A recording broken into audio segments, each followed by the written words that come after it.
Hello, salut et bienvenue sur cette chaîne, bienvenue sur Just for Success, bienvenue sur la chaîne des entrepreneurs.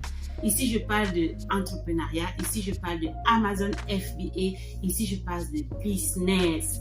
Restez scotchés parce que ce que je vais vous dire tout à l'heure, ce sera fondamental pour réussir votre achat sur Alibaba. Je vais vous parler de 4 astuces et la 4e astuce est la plus importante pour éviter les erreurs à tous les débutants. Restez scotchés et à tout de suite.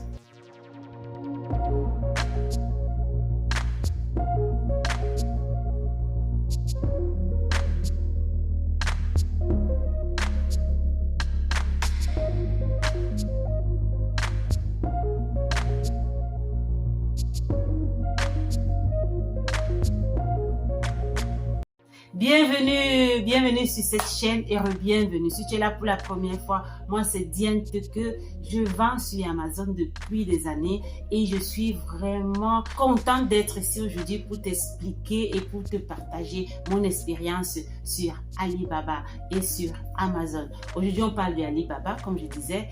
Je parle donc de 4 astuces qui vont te permettre d'éviter les erreurs quand tu passes ta commande sur Alibaba. La première astuce, c'est le timing.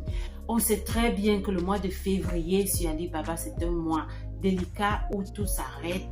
Les Chinois vont en vacances. Alors, il est important de savoir que le mois de février, ils ont leur fête de fin d'année. Les entreprises sont fermées. Alors, tenons cela en compte avant de planifier l'achat de nos produits. Également, parler avec le fournisseur pour lui demander quand est-ce qu'il a l'habitude de prendre ses vacances. Parce que là aussi, ça peut influencer votre achat. C'est important de le savoir. Parce qu'une fois que le fournisseur n'est pas là pour communiquer avec vous pendant des jours, vous risquez de perdre du temps et c'est pas vraiment une bonne chose pour votre business.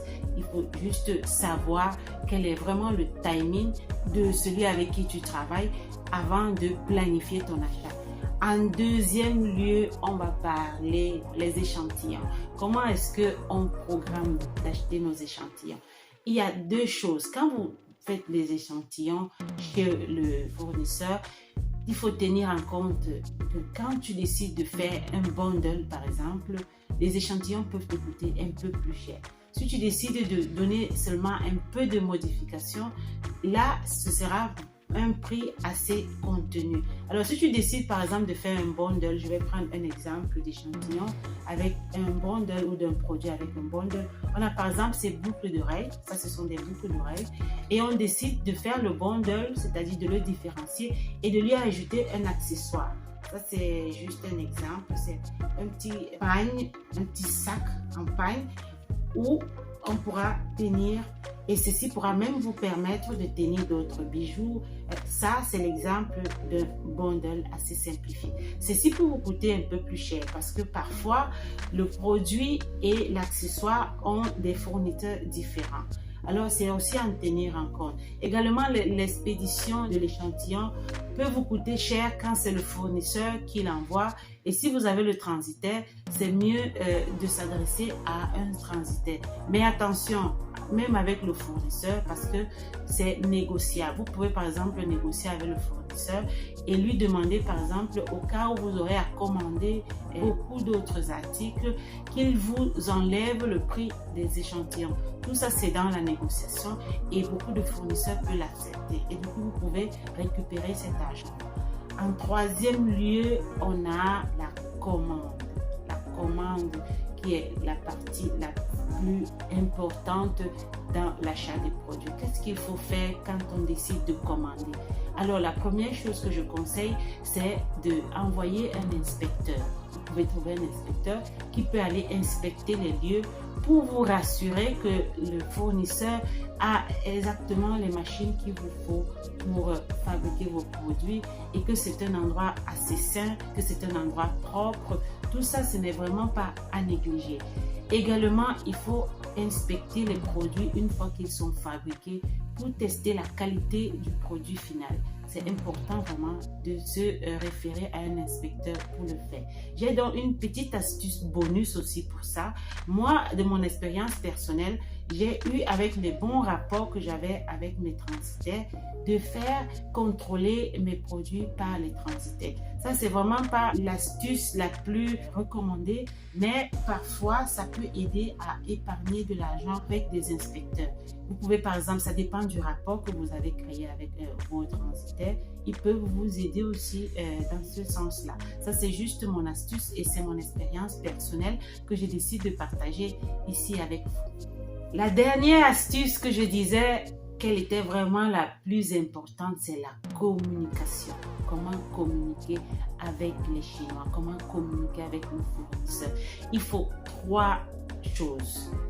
La communication simplifiée, l'anglais basique, pas les anglais compliqués, et illustrer tout ce que vous voulez. Illustrer, ça veut dire dessin, les photos. Prenez même des photos des produits sur Amazon, vous les envoyez. Vraiment, il faut être illustratif. Il faut montrer tout ce que vous voulez vraiment qu'il fasse quand vous êtes en train de fabriquer son produit.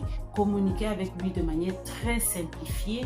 Être poli, parce que les Chinois aiment vraiment la politesse. Il faut être poli, il faut utiliser un anglais et l'anglais est obligatoire pour la communication sur Alibaba. Il faut être poli, il faut utiliser un anglais basique, compréhensible et basique et illustrer tout ce que vous voulez qu'il apporte comme modification sur vos produits. Mettez les flèches, faites des photos, faites des vidéos, tout ce que vous voulez, mais vraiment la communication doit être parlante. Du coup, si vous avez aimé cette vidéo, voilà donc mes astuces que je partageais avec vous pour faire une bonne commande sur Alibaba, pour réussir sa commande. Et voilà, si vous avez aimé la vidéo, vous pouvez partager. Et on va se dire à très bientôt. Surtout, inscrivez-vous. Bye bye.